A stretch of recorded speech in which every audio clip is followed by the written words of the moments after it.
ये लोकसभा का इलेक्शन हुआ, मैंने असद साहब से कहा कि असद साहब मैं वो खुशनसीब इंसान हूं जिसे मेरी शहर की आवाम ने 10 साल अपने कांधे पर बिठा कर रखा, अपने दिल में बसाया, मेरे लिए दुआएं करते थे।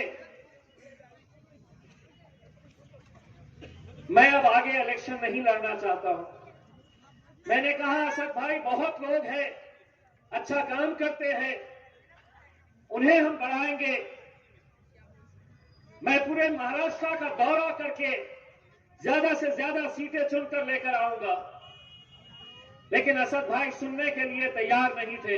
यहां तो यही कहा गया था कि अतुल सावे को जिताने के लिए इम्तियाज जलील सबसे कमजोर कैंडिडेट डालने वाला है। मैं हूं वो कमजोर कैंडिडेट कि उद्धव ठाकरे, शरद पवार, नाना पटोले, मेरे कायद बैरिस्टर असदुद्दीन अवैसी दारुस्सलाम की चौखट के ऊपर खड़े रहेंगे कि तुम्हारे आमदार हमें दे दो।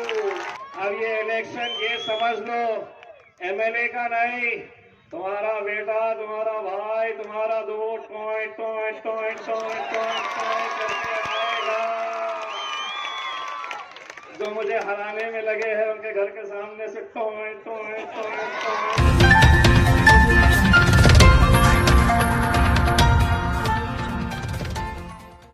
अस्सलाम वालेकुम वरहमतुल्लाहि वबरकातुहू। इस इलाके के तमाम मौजूद शख्सियात जो स्टेज पर मौजूद है, जनाब मोइन खान साहब, जनाब अजीम भाई साहब, बाबर पेंटर साहब, अतीउल्लाह भाई, समद भाई, बशीर भाई, शहीद भाई, मुन्ना भाई, इदरीस भाई दूध वाले, अरशद भाई, एक्स कॉर्पोरेटर निसार भाई साहब, दलील भाई, इस इलाके के हमारे मजलिस इत्तेहाद और मुस्लिमीन के जिम्मेदारान, यहाँ पर मौजूद नौजवानों और साथियों, एक दौर था कि जब मुसलमानों से लोग कुछ सीखा करते थे। हमारे अमाल हमें देखकर वो बहुत कुछ सीखते थे। एक जहीती की हमारी एक मिसाल हुआ करती थी। आज वक्त ऐसा आ गया है कि मराठा समाज का एक लीडर अपने समाज के पूरे उम्मीदवारों को आदेश देता है कि तुम बैठ जाओ,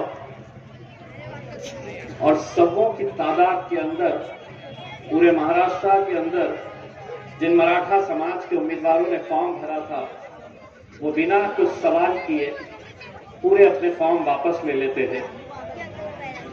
अब हम सीखे तो किससे सीखे कि सेंट्रल के अंदर शिवसेना के दो उम्मीदवार आपस में लड़ रहे, आपस में एक दूसरे के कट्टर दुश्मन, सियासी रंजिश, लेकिन एक पीछे हट जाता है ये कहकर कि अगर हम दोनों लड़ लेंगे तो मजलिस आ जाएगी, 2014 दोहराया जाएगा और वो अपनी आमदारगी की कुर्सी की कुर्बानी दे देता है, सिर्फ इस डर, इस खौफ से कि कहीं मजलिस ना आ जाए। एक हम है कि हमें हराने के लिए गैरों से ज्यादा अपने लगे हुए हैं। 28 उम्मीदवार मुसलमानों के खड़े किए गए। उन 28 में से 10 तो बैठ गए, 15 अब भी बाकी है। 2 या 3 के फॉर्म्स रिजेक्ट हो गए थे। अब आप सोचिए कि ये खुद खड़े हुए हैं या इन्हें किसी को हराने के लिए खड़ा किया गया है। बहुत ज्यादा दिमाग लड़ाने की जरूरत नहीं है। मैं हमेशा ये बात कहते हुए आया हूं कि इस मुल्क से मुसलमानों की क़यादत खत्म हुई है तो उसके लिए गैरों से ज्यादा कुछ अपने ही लोग जिम्मेदार हैं। आज 15 उम्मीदवार मुसलमानों के अपने अपने गली में, अपने अपने मोहल्लों में घूम रहे हैं, ये अच्छी तरह से जानते हुए कि इलेक्शन हम जीतने वाले नहीं हैं। लेकिन कल खुदा ना करे अगर ये 15 उम्मीदवार अगर 100 वोट भी एक ने लिया और अगर जीत और हार का फासला 1,500 वोट का रहा, तो आप सोचिए आज से 5 महीने पहले जब लोकसभा का नतीजा आ रहा था, न जाने कितने ऐसे लोग थे जो उस वक्त मस्जिद में सजदे में अल्लाह से दुआ कर रहे थे कि या अल्लाह, ये महाराष्ट्र की एकलौती एक मुस्लिम सीट है, उसे तू किसी तरह से निकाल दे। एक रात पहले इबादत में हमारी माएं और बहनें बैठी हुई थी। कितनी ऐसी अनजान माएं और बहनों को मैं जानता हूं जो मेरे लिए रोजे रख रही थी, हमारी कामयाबी के लिए दुआएं कर रही थी। नतीजा आया, अल्लाह की मर्जी, उसके बगैर पत्ता भी नहीं हिलता है। कहीं ना कहीं अल्लाह की कुछ मसलहत रही होगी। हो सकता है कि यहां गिराकर कहीं और उठाना होगा। इसीलिए वहां पर जब नाकामियां हुई तो लोग समझे अब मजलिस यहां से खत्म हो गई है। कुछ लोग खुश हो रहे थे, जो लोग हमारे मोहल्लों में, हमारी होटलों में, हमारे घरों तक आ रहे थे ये कहने के लिए कि हमें यहां पर शिवसेना को इस वजह से वोट देना है ताकि वहां पर नरेंद्र मोदी जीत कर ना आए, नरेंद्र मोदी की हुकूमत ना बने। ऐसे न जाने कितने लोग आपसे मिले होंगे, आपको समझाने की कोशिश किए होंगे। नतीजा क्या हुआ? नरेंद्र मोदी वहां पर आ गया, लेकिन यहां पर आपका भाई, आपका बेटा, आपका दोस्त हार गया। क्या हासिल किए हमने? आखिर हमने इसमें हासिल क्या किए? जिसकी हुकूमत बननी थी बन गई, लेकिन आज उस ऐवान के अंदर मेरे कायद बैरिस्टर असदुद्दीन अवैसी साहब जब अकेले बैठते हैं तो मैं उन्हें जितना अकेला महसूस करता हूं, असद साहब हर रोज उस कमी को महसूस करते हैं जो 5 साल हम दोनों ने इस कौम की आवाज को वहां पर बुलंद आवाज के अंदर, नरेंद्र मोदी हो, अमित शाह हो, हुकूमत हो, भारतीय जनता पार्टी की आंखों में आंखें डालकर सवाल करते रहे। कभी असद साहब करते रहे, कभी आपका ये बेटा इम्तियाज जलील नरेंद्र मोदी की आंखों में आंखें डालकर सवाल करता रहा। आज कहीं ना कहीं जब असद साहब ये कहते हैं कि मेरा बाजू इम्तियाज जलील मेरे साथ नहीं है, मुझे इसका बहुत अफसोस है। ये लोकसभा का इलेक्शन हुआ, मैंने असद साहब से कहा कि असद साहब मैं वो खुशनसीब इंसान हूं जिसे मेरी शहर की आवाम ने 10 साल अपने कांधे पर बिठाकर रखा, अपने दिल में बसाया, मेरे लिए दुआएं करते थे। मैं अब आगे इलेक्शन नहीं लड़ना चाहता हूं। मैंने कहा असद भाई, बहुत लोग हैं, अच्छा काम करते हैं, उन्हें हम बढ़ाएंगे। मैं पूरे महाराष्ट्र का दौरा करके ज्यादा से ज्यादा सीटें चुनकर लेकर आऊंगा। लेकिन असद भाई सुनने के लिए तैयार नहीं थे। उन्होंने कहा कि इम्तियाज, किसी भी हालत के अंदर तुम्हें महाराष्ट्र की विधानसभा के अंदर जाना है। इसलिए जाना है कि वहां पर आज महाराष्ट्र में जो हालात है, भाजपा एकनाथ शिंदे की शिवसेना, अजीत पवार की राष्ट्रवादी कांग्रेस, इससे बदतर क्या हालात हो सकते हैं मेरे भाइयों? इससे बदतर क्या हालात हो सकते हैं कि जिसको हम अपनी जिंदगी से ज्यादा, अपनी जान से भी ज्यादा अहमियत देते हैं, जो हमारे लिए सब कुछ है, हमारी पहचान, हमारी शिनाख्त, हमारा वजूद, जिसकी वजह से है आज खुले तौर पर हमारे नबी करीम सल्लल्लाहु अलैहि वसल्लम के खिलाफ खुलेआम गुस्ताखी होती है और पूरा महाराष्ट्र खामोश, कोई बोलने के लिए तैयार नहीं। ये बाहर जाइए आप।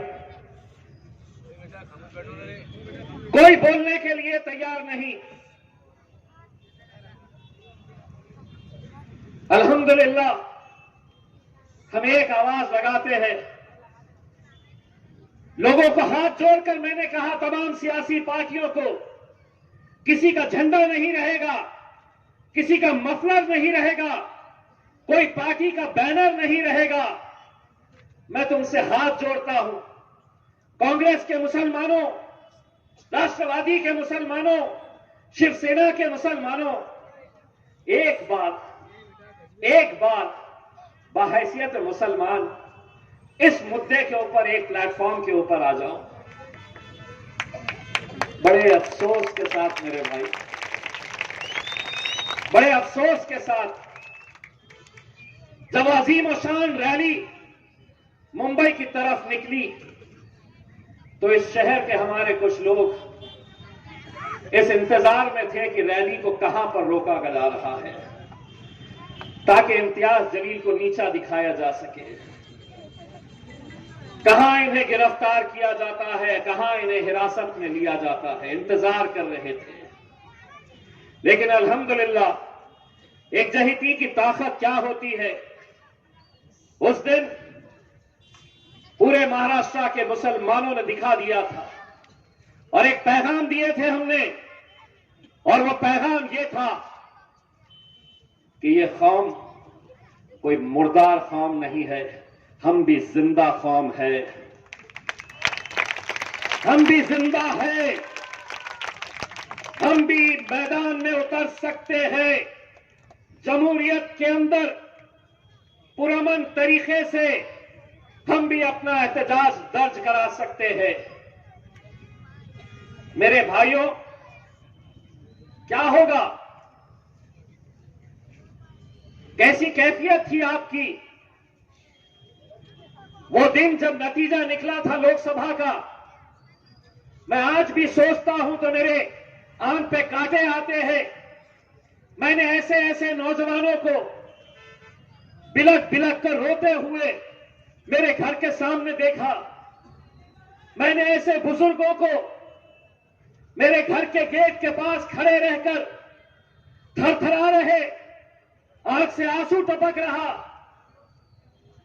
दुआएं कर रहे थे, नहीं हुआ। लेकिन इतना होने के बावजूद भी क्या आज भी हम उन साजिशों को नहीं समझेंगे जो आज हमारे शहर में हो रही है? एक पार्टी मराठा समाज का कैंडिडेट डिक्लेयर करती है, 1 महीना पहले इम्तियाज जलील का जैसा ही नाम आता है उस मराठा कैंडिडेट को हटाकर एक मुसलमान कैंडिडेट को डाल दिया जाता है। क्या मकसद है, क्या मंशा है? सिर्फ हमारी क़यादत को खत्म करना। कितने सीटें लड़ रही है मजलिस? कितने ऐसे लोग हैं जो आपको ये कहे होंगे, बार बार कहते होंगे, ये मीडिया वाले हमसे कहते होंगे, आप तो भारतीय जनता पार्टी की बी टीम है। कितने बार हमने ऐसे सवाल सुने हैं। 288 सीटें हैं महाराष्ट्र के अंदर विधानसभा की, 288 सीट्स, 288। मजलिस कितनी सीटें लड़ रही है? पूरे महाराष्ट्र में महज 16 सीटें लड़ रही है। ज्यादा लड़ो तो परेशानी, इतने कहीं को लड़ रहे, इन्हों लड़े तो उसको फायदा होता। अब 16 लड़े, देखे इम्तियाज जलील ने कुछ तो कर लिया। 16 कहीं को लड़ाया, इतने कम क्यों लड़ाया? ये सवाल भी आज उठाया जा रहा है। हमने ये तय किया, असद साहब ने, अकबरुद्दीन अवैसी साहब ने, मजलिस के जिम्मेदारों ने, कि हम वो सीटों के ऊपर लड़ेंगे जहां पर हम मजबूत है पूरी ताकत के साथ, जहां मजबूत उम्मीदवार है। यहां तो यही कहा गया था कि अतुल सावे को जिताने के लिए इम्तियाज जलील सबसे कमजोर कैंडिडेट डालने वाला है। मैं हूं वो कमजोर कैंडिडेट, सुने थे ना? सबसे कमजोर कैंडिडेट, बोले सेटिंग हो गई उसकी, वो कमजोर कैंडिडेट डालने वाला है। मैं आ गया।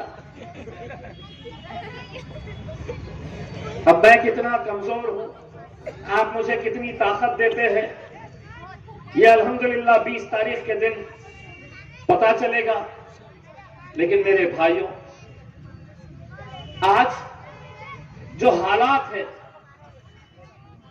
उसको समझने की जरूरत है। कौन है जो पैसा देकर इन उम्मीदवारों को खड़ा किया है? उस शख्स का नाम है अतुल सावे। पार्टी का नाम है भारतीय जनता पार्टी। उसे समझ में आया कि मुसलमानों के अंदर कौन सी बड़ी बात है। कोई 50,000 लेगा, कोई 1 लाख लेगा, कोई 2 लाख लेगा, 20-25 तो हम ऐसे ही खड़े कर देंगे। खड़े कर दिए। अब हमारी ये जिम्मेदारी है, हम ये इलेक्शन कैसा लड़ना चाहते हैं। दोस्तों, हरसूल में मजलिस का एक चाहने वाला, उसका छोटा सा एक बच्चा लोकसभा के इलेक्शन का एक रात पहले छोटी सी पैकेट में हरा रंग लगाया। पैकेट में हरा रंग, छोटा सा मजलिस का झंडा रात में सोते वक्त तकिए के नीचे रखकर सोया और मां से कहा कि सुबह मुझे ये रंग खेलना है क्योंकि इम्तियाज जलील जीतने वाले हैं। सोचिए उस बच्चे की कैफियत क्या थी जब उसको ये पता चला कि हम हार गए थे करके। आज कैसे कैसे इल्जाम लगाए जा रहे हैं, कैसी कैसी बातें की जा रही है।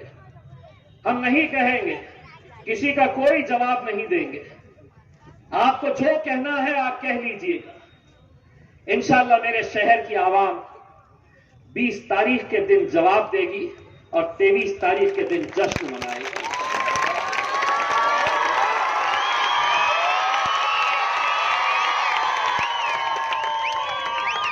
आज खबर आई कुछ मुसलमान इलाकों के अंदर कुछ मुसलमान जो उस एरिए के दलाली का काम करते हैं, गरीब बस्तियों में जाकर लोगों के वोटर आईडी कार्ड और आधार कार्ड जमा कर रहे हैं। यह आप गौर से सुनिए, हो सकता है कि आपकी गली, आपके मोहल्ले, आपके बस्तियां और आपके घर तक भी ये लोग आएंगे। आपसे कहा जाएगा कि आपका वोटर कार्ड दो, आपका आधार कार्ड हमारे पास जमा करा दो, उसके बदले में ये 300 रुपये लो या 500 रुपये लो। हराम की बहुत दौलत है, हो सकता है उसके बदले 1000 रुपये भी आपको दे दें। लोकसभा के अंदर ये सारे खेल खेले गए थे। भारतीय जनता पार्टी, एकनाथ शिंदे के लोगों ने मुसलमानों की बस्तियों में जाकर इलेक्शन से पहले गरीब बस्तियों में वोटर आईडी कार्ड लिए, आधार कार्ड लिए, पैसा उन्हें दिए, रात में इंक लगा दिए, वोट हो गया आपका। दूसरे दिन आप वोट डालने नहीं जा सकते, इंक लग गई है हाथ पे, पैसा आपको मिल गया है। मेरे नौजवानों, ये तुम्हारी जिम्मेदारी है, तुम्हें चौकन्ना रहना है। ये खत्म की रात से पहले की जो रातें होगी, ये सारे हथकंडे अपनाए जाएंगे, ये सारी साजिशें खेली जाएगी, सारे खेल खेले जाएंगे कि इनका वोट कैसा खरीदा जा सकता है, इनके वोटिंग का परसेंटेज कैसा कम किया जा सकता है। आप लोगों की जिम्मेदारी है। 5 साल में एक ही बार वक्त आता है जहां पर हम अपनी जिम्मेदारी अगर बखूबी अगर हम निभाते हैं तो हम अपनी आवाज आवानों तक पहुंचाने का काम कर सकते हैं। दोस्तों, बदले में हमें क्या मिलता है? तो गाजापुर मिलता है, कोल्हापुर के पास, जहां मुसलमानों के घरों में घुस घुस कर मारा गया, उनकी जायदादें लूटी गई। एक घर में बच्ची की शादी थी, उसका जेवर लेकर चले गए। अभी की बात कर रहा हूं। विधान परिषद का जब 12 सीटें भरने का वक्त आया, एक भी लायक मुसलमान नजर नहीं आया कि जिसको विधान परिषद के अंदर हम भेज सकते थे। आज महाराष्ट्र की विधान परिषद के अंदर कितने मुस्लिम नुमाइंदे हैं आपके जानते हैं आप? कितने हैं? 0, 0, एक भी नहीं है लाया जिसको वहां पर बिठा सके। लोकसभा के वक्त एक को टिकट नहीं दिया गया, एक को। पूरे महाराष्ट्र से आज आपकी नुमाइंदगी लोकसभा के अंदर खत्म हो चुकी है। उसके बावजूद भी वो लोग यहां पर आएंगे, फिर से आपसे सवाल करेंगे, आपको बताएंगे, आपको वादे करेंगे, वोट मांगेंगे, महफिलें सजाएंगे ऐसी ही। मेरे भाई, 20 तारीख के लिए अब महज चंद दिन बचे हुए हैं। 18 तारीख तक प्रचार होना है। 18 तारीख के बाद हम ऐसे जलसे सजा नहीं सकेंगे। 20 तारीख के दिन इलेक्शन का दिन है। नरेंद्र मोदी को हिंदुस्तान की हुकूमत में प्रधानमंत्री या वजीर आजम बनाना अगर है तो ऑस्ट्रेलिया से, लंदन से, अमेरिका से गुजराती लोग सिर्फ वोट डालने के लिए आते हैं। दुनिया भर से कि नहीं, हमें नरेंद्र मोदी को वजीर आजम बनाना है तो हम वोट डालने के लिए जा रहे हैं। हम अपने घरों में रहते हैं और हम बाहर निकलकर आने को तैयार नहीं। इसी का वजह है कि जब लोकसभा के आंकड़े हमने निकाल कर देखे तो हमारी जो बस्तियां हैं, वोटिंग कितनी हुई? 52%। वोटिंग कितनी हुई? 54%, 55%, 58%। बाकी 40% कहां है? घर में सो रहे हैं, आराम कर रहे हैं, महसमाल जा रहे हैं, बेगम को ले जाकर टहलने के लिए बाहर निकले हुए हैं। आधा घंटा, 1 घंटा लगता है मेरे भाई। मुझे आज भी अच्छी तरह से वो मंजर याद है। 2014 के अंदर जब पहली मर्तबा मैं और मेरा भाई वारिस पठान महाराष्ट्र की विधानसभा के अंदर गए थे तो वहां पर मीडिया का हुजूम था, जमावड़ा था, जो छगन भुजबल का इंटरव्यू लेते हुए खड़ा हुआ था। पूरे मीडिया वाले लोग जो है वो छगन भुजबल का इंटरव्यू लेते खड़े हुए थे। किसी एक मीडिया वाले की नजर पड़ी कि ये मेहमान वाले 2 आ गए, उसको वैसे ही छोड़ दिया और पूरे के पूरे भाग के चले आए। और वो 5 साल हमने कैसे महाराष्ट्र की विधानसभा के अंदर सरकार की नाक में दम करके रखे थे। फर्क ये नहीं पड़ता है कि कितने चुन के आते हैं। 2 थे, अल्हम्दुलिल्लाह काफी थे, लेकिन इस बार 16 में से अच्छे खासे हमारे एमएलए इंशाल्लाह चुनकर आएंगे। और मैंने तो साफ कह दिया हूं कि जिस महाविकास आघाड़ी, कांग्रेस, राष्ट्रवादी, शिवसेना को मैं कह रहा था कि मैं मजलिस तुम्हारे साथ आने के लिए तैयार है क्योंकि हमें भाजपा नहीं चाहिए, उन्होंने कहा कि नहीं, मजलिस हमें नहीं चाहिए। इंशाअल्लाह वक्त बदलते देर नहीं लगती, तकदीर बदलते देर नहीं लगती।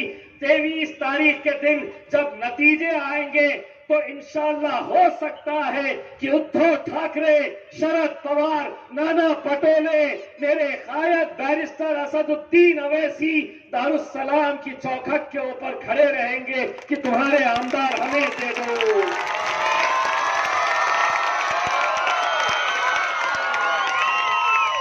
तुम्हारे एमएलए हमें दे दो, हमें हुकूमत बनानी है।